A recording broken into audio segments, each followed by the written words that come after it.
मैं जयपुर में स्थित जंतर मंतर बोल रहा हूं। मेरे नाम से आपको लग रहा होगा कि मैं कोई तंत्र मंत्र की जगह हूं, जैसे मेरा संबंध किसी तांत्रिक विद्या से हो या किसी अंधविश्वास से जुड़ा हुआ हो, लेकिन ऐसा नहीं है। मैं एक प्राचीन खगोलीय वेधशाला हूं। अब आप अंदाजा लगा सकते हैं कि भारतीय संस्कृति कितनी आगे थी। अपने देश भारत में नालंदा, तक्षशिला जैसे विश्वविद्यालय थे। मेरे जैसे 5 खगोलीय वेधशालाएं भी थी, जिनमें कई तरह के शोध किए जाते थे और आसमान में होने वाली घटनाओं का अंदाजा लगाया जाता है। लेकिन मेरी बदकिस्मती कहूं तो गलत नहीं होगा कि आज मैं सिर्फ एक पर्यटन स्थल बनकर रह गया हूं। मेरे यहाँ रखे गए उपकरण दुनिया के लोगों के लिए महज आश्चर्य का विषय बनकर रह गए हैं। मेरे यहाँ करी गई खोज का जिक्र किसी भी पाठ्यक्रम वगैरह में नहीं मिलता। व्यवहारिक किताबों में कहीं मेरा जिक्र नहीं मिलता कि मेरे यहाँ किन किन विषयों पर अध्ययन किया गया था और किन किन विषयों पर मेरे यहाँ शोध किए गए थे। आज मैं आपको मेरे इतिहास से लेकर मेरे से जुड़ी उन बातों को बताऊंगा जो आपको किसी किताब में नहीं मिलेगी। आपको भी जानकर आश्चर्य होगा कि अपना देश विज्ञान के क्षेत्र में कितना आगे था। मैं राजस्थान राज्य की राजधानी और गुलाबी नगरी के नाम से प्रसिद्ध जयपुर में स्थित हूँ। मैं भारत में स्थित अन्य 5 खगोलीय वेधशालाओं में सबसे बड़ा हूँ। मुझे मेरी प्रसिद्धि की वजह से यूनेस्को की विश्व धरोहर की सूची में शामिल किया गया है। आपको जानकर आश्चर्य होगा कि मेरा उपयोग आज भी ग्रहों और मौसम से संबंधित भविष्यवाणियां करने के लिए किया जाता है। मुझे राजा सवाई जयसिंह ने 1724 से 1734 के बीच में बनवाया था। मेरे बारे में यूनेस्को ने कहा है कि वेधशाला खगोलीय कौशल और राजपुताना काल की ब्रह्मांड संबंधी अवधारणाओं की अभिव्यक्ति का सर्वोच्च और सर्वश्रेष्ठ उदाहरण है। मैं जयपुर शहर के हवा महल और सिटी पैलेस के पास में बना हुआ हूँ। सीधे शब्दों में कहें तो मैं जयपुर वास्तु और खगोलीय उपकरणों का एक संयोजन हूँ। मेरे यहाँ 19 प्रमुख ज्यामितीय उपकरण हैं, जिनमें समय मापने के उपकरण, ग्रहों की गिरावट का पता लगाना, ग्रहों की भविष्यवाणी करना, आकाश की ऊंचाई का निर्धारण करना और कक्षाओं में सितारों को ट्रैक करना शामिल है। इसमें मुझे जंतर मंतर के नाम से जाना जाता है। मेरे निर्माण में उत्तम गुणवत्ता के संगमरमर का पत्थर का प्रयोग किया गया है। मेरे यहाँ राम नाम का एक यंत्र भी रखा गया है, जो प्राचीन काल में ऊंचाई मापने का यंत्र हुआ करता था। यह उपकरण महाराज की खगोलीय शक्ति का प्रतिनिधित्व करता है और अब एक अद्वितीय उपकरण होने के कारण अध्ययन में एक अलग स्थान रखता है। उसके जैसे उपकरण आज तक कोई दूसरा नहीं बना पाया है। मेरे यहाँ 14 प्रमुख यंत्र हैं जो समय मापने, किसी तारे की गति में स्थिति जानने, भविष्य जानने और सौर मंडल के ग्रहों की स्थिति जानने में मदद करते हैं।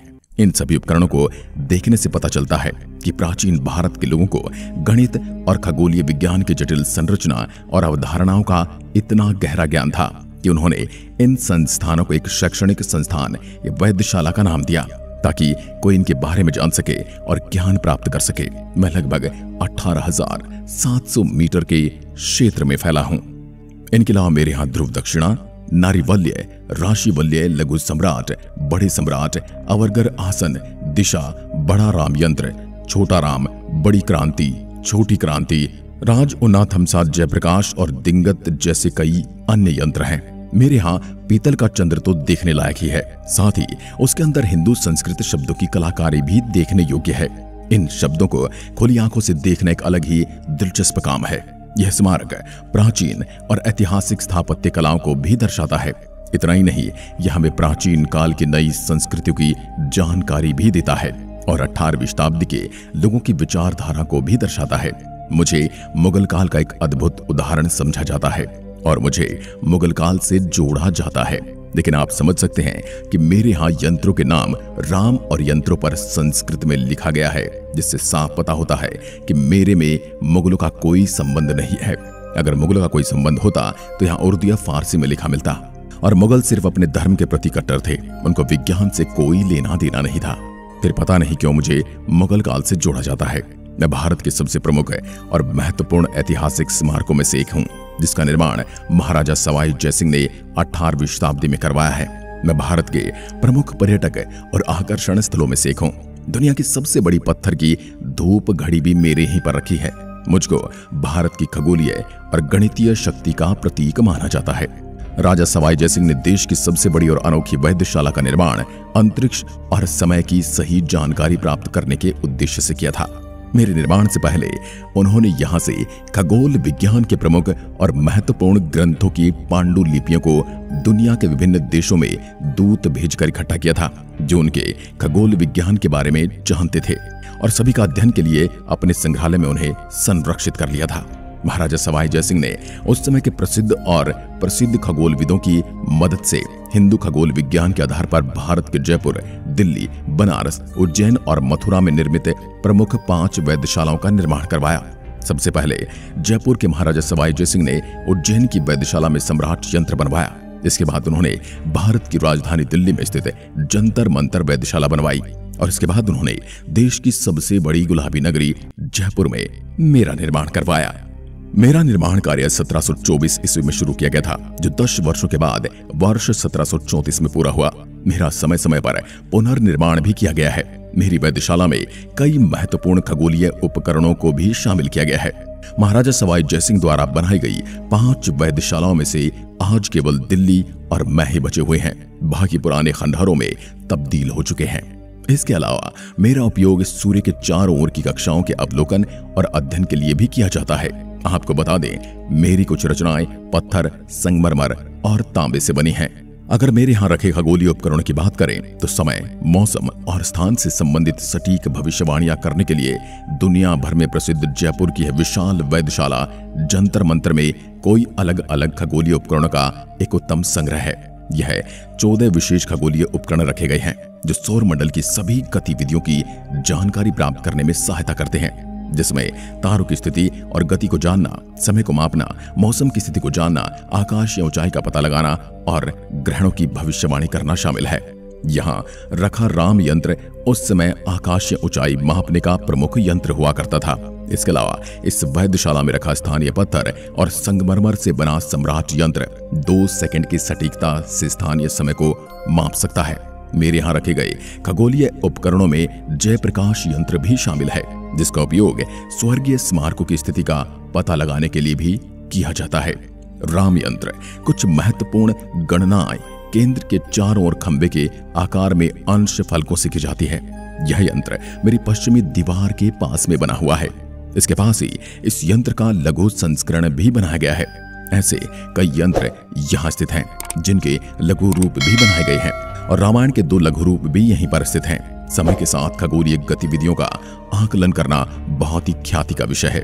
इसी वजह से यह स्मारक काफी चर्चा में है। दिशा यंत्र यह एक साधारण युक्ति है। मेरे परिसर में दिशा यंत्र को वर्गाकार दिशा में गोलाकार आकार में बनाया गया है। दिशा यंत्र को जंतर मंत्र के ठीक बीचों बीच चौक में बनाया गया है। यह यंत्र समतल जमीन पर लाल पत्थर से बना है, जिसका केंद्र चारों दिशाओं की ओर उत्तम बनाया गया है। इस यंत्र का प्रयोग दिशाओं का पता लगाने के लिए किया जाता है। यह दिखने में साधारण लगता है, लेकिन अन्य यंत्रों की तरह इसका भी अपना महत्व है, जिसे कभी भी नजरअंदाज नहीं किया जा सकता है। नाड़ी विलय यंत्र नाड़ी वाला यंत्र सूर्य और चंद्रमा दोनों के प्रकाश में समय बताता है, अर्थात दिन और रात में समय बताने में सक्षम है। नाड़ी विलय यंत्र 2 भागों में होता है। पहला दक्षिण गोलार्ध नाड़ी विलय यंत्र, यह 6 महीने तक काम करता है जब सूर्य सर्दियों के मौसम में होता है। दूसरा उत्तरी गोलार्ध नाड़ी विलय यंत्र, जब दक्षिणी गोलार्ध नाड़ी विलय यंत्र काम नहीं करता है तो उत्तरी गोलार्ध नाड़ी विलय यंत्र शेष 6 महीने काम करता है। व्रत सम्राट यंत्र, यह यंत्र मेरे प्रवेश द्वार के दाहिने ओर रखा जाता है। इस यंत्र का प्रयोग स्थानीय समय का पता लगाने और सूर्य की वर्तमान स्थिति का पता लगाने के लिए किया जाता है। इन यंत्रों को इतना महत्व इसलिए भी दिया जाता है क्योंकि लंबे अंतराल के बाद भी इन्होंने अपना अस्तित्व बनाए रखा है और इन्हें अपना काम बखूबी करना आता है। जंतर मंतर जयपुर भारत के उच्च श्रेणी के कार्यों का सबसे अच्छा उदाहरण बन गया है। क्या आप जानते हैं कि यह यंत्र किस प्रकार सूर्य की किरणों को केंद्र बिंदु पर पड़कर कम समय में समय का पता लगा लेता है? आम आदमी के लिए यह किसी चमत्कार से कम नहीं है। लघु सम्राट यंत्र, जंतर मंतर जयपुर में रखे इस यंत्र को धूप घड़ी के नाम से भी जाना जाता है। इस यंत्र को सम्राट यंत्र का ही छोटा रूप माना जाता है, इसलिए इसका नाम लघु सम्राट यंत्र रखा गया है। यह लाल पत्थर से बना है। यह यंत्र प्रयोग स्थानीय समय ज्ञात करने के लिए किया जाता है। यह यंत्र ध्रुवदर्शक पट्टिका के पश्चिम में बना है। समय की गणना करने के लिए इतने सारे महान यंत्रों का होना और वह भी एक स्थान पर गर्व की बात है। लघु सम्राट यंत्र 12 घंटे तक की समय बता सकता है। शशि वलय यंत्र, जैसा कि इस यंत्र के नाम से पता चलता है, यह यंत्र 12 राशियों को प्रदर्शित करता है। जय प्रकाश यंत्र से हम ये पता लगा सकते हैं कि वर्तमान सूर्य किस राशि में है, लेकिन राशि वलय यंत्र हमें बताता कि सूर्य का प्रभाव किस राशि पर है या किस राशि पर सूर्य किस राशि पर झुका हुआ है। दिगंश यंत्र, यह यंत्र जंतर मंत्र के विकास द्वार पर बनाया गया है। यह यंत्र आकाशीय पिंडों के दिनों का पता लगाने का काम करता है। ध्रुव दर्शक यंत्र, जैसा कि इस डिवाइस के नाम से पता चला है, यह यंत्र ध्रुव तारे की दिशा में गति का पता लगाता है। उत्तर दक्षिण दिशा में तीसरा स्थान है। यह यंत्र दीवार के आकार का है और दक्षिण से उत्तर की ओर थोड़ा सा उठा हुआ है। आंखें इस यंत्र के दक्षिणी सिरे पर टिकी होती हैं, जिससे ध्रुव तारे की स्थिति का स्पष्ट पता लगाया जा सकता है। जय प्रकाश यंत्र, यहाँ स्थित जय प्रकाश यंत्र की आकृति कटोरे के समान है। प्रत्येक वस्तु के किनारे को क्षितिज मानकर खगोलीय स्थितियों का प्रदर्शन किया जाता है। यह यंत्र समय यंत्र और दिशा यंत्र के ठीक बीच में बना होता है। इस यंत्र को महाराजा जयसिंह ने स्वयं बनवाया था। इन यंत्रों से सूर्य की राशि और स्थिति का भी पता लग जाता है। सम्राट यंत्र, इस यंत्र के नाम से ही ज्ञात होता है कि जिस प्रकार किसी सम्राट का पद अपने नगर में सबसे बड़ा होता है, उसी प्रकार यह यंत्र आकार में बहुत बड़ा है, इसलिए इसे यह नाम दिया गया है। मेरा यह यंत्र सबसे बड़ा है, इसकी ऊंचाई 90 फीट है। सम्राट यंत्र और लघु सम्राट यंत्र दोनों ही तरीके से काम करते हैं। दोनों धूप घड़ी हैं। इनमें केवल इतना ही अंतर है कि सम्राट यंत्र समय की यथार्थता बताने में केवल 2 सेकंड का समय लेता है, वहीं लघु सम्राट यंत्र समय की यथार्थता बताने में 20 सेकंड का समय लेता है। इस यंत्र के ऊपर छतरी जैसी वस्तु बनी होती है। यह यंत्र ग्रह नक्षत्रों में समय समय पर होने वाली उथल पुथल और आने वाले समय का पता लगाता है। इतने बड़े यंत्र को बनाने में कितनी मेहनत लगी होगी, यह तथ्य इस यंत्र को देखकर ही जाना जा सकता है। क्रांति व्रत, अगर आप जयपुर में जंतर मंतर घूमने आए हैं और आपने क्रांति व्रत नहीं देखा है, तो आपकी यात्रा अधूरी समझिए। इस उपकरण का उपयोग दिन के दौरान सौरमंडल में सूर्य राशियों का निरीक्षण करने के लिए किया जाता है। यह उत्तम दर्जे का उपकरण है जो अपनी एक अलग ही छाप छोड़ता है। मेरे यहाँ ऐसे कई प्रमुख उपकरण देखे जा सकते हैं जो सौर मंडल की गतिविधियों को जानने में सहायक होते हैं। अब बात करते हैं, आप यहाँ आते हैं तो आपको मुझे घूमने के लिए कितना शुल्क देना पड़ेगा। मेरा प्रवेश शुल्क की बात करें तो यदि आप भारतीय तो आपको प्रवेश शुल्क के रूप में 50 रुपए देने होंगे। यदि आप विदेशी तो आपको प्रवेश शुल्क के रूप में 300 रुपए देने होंगे। इसके अलावा अगर आप इस जंतर मंतर पर घूमने आ रहे हैं और यह स्थित सिटी पैलेस, हवा महल या जंतर मंतर वेधशाला, सभी का टिकट एक साथ दिया जाता है। अगर आप लेना चाहते हैं तो उसके लिए आपको 400 रुपए देने होंगे। मेरे खुलने और बंद होने का समय सुबह 9 बजे से शाम 5 बजे तक का है। बात करते हैं आप मुझ तक कैसे पहुंच सकते हैं। राजस्थान की राजधानी जयपुर में स्थित हवा महल और सिटी पैलेस के बीच बना हुआ हूं मैं। मेरी यात्रा की बात करें तो मेरे यहाँ भारत के किसी भी क्षेत्र से बड़ी आसानी से पहुंचा जा सकता है, क्योंकि जयपुर शहर में स्थित रेलवे स्टेशन और हवाई अड्डे को देखा जाए तो यह भारत के लगभग सभी शहरों से जुड़ा है। जयपुर शहर के लिए इसके आसपास के कुछ प्रमुख शहरों से सीधी बस सेवा भी संचालित की जाती है, जिसकी मदद से सड़क मार्ग से भी आसानी से यहाँ पहुंचा जा सकता है। यह राजस्थान राज्य की राजधानी के साथ साथ भारत देश का एक प्रसिद्ध शहर तो है ही, और आपको ठहरने और खाने पीने की सारी सुविधाएं आपकी जरूरत के हिसाब से मिल जाएंगी।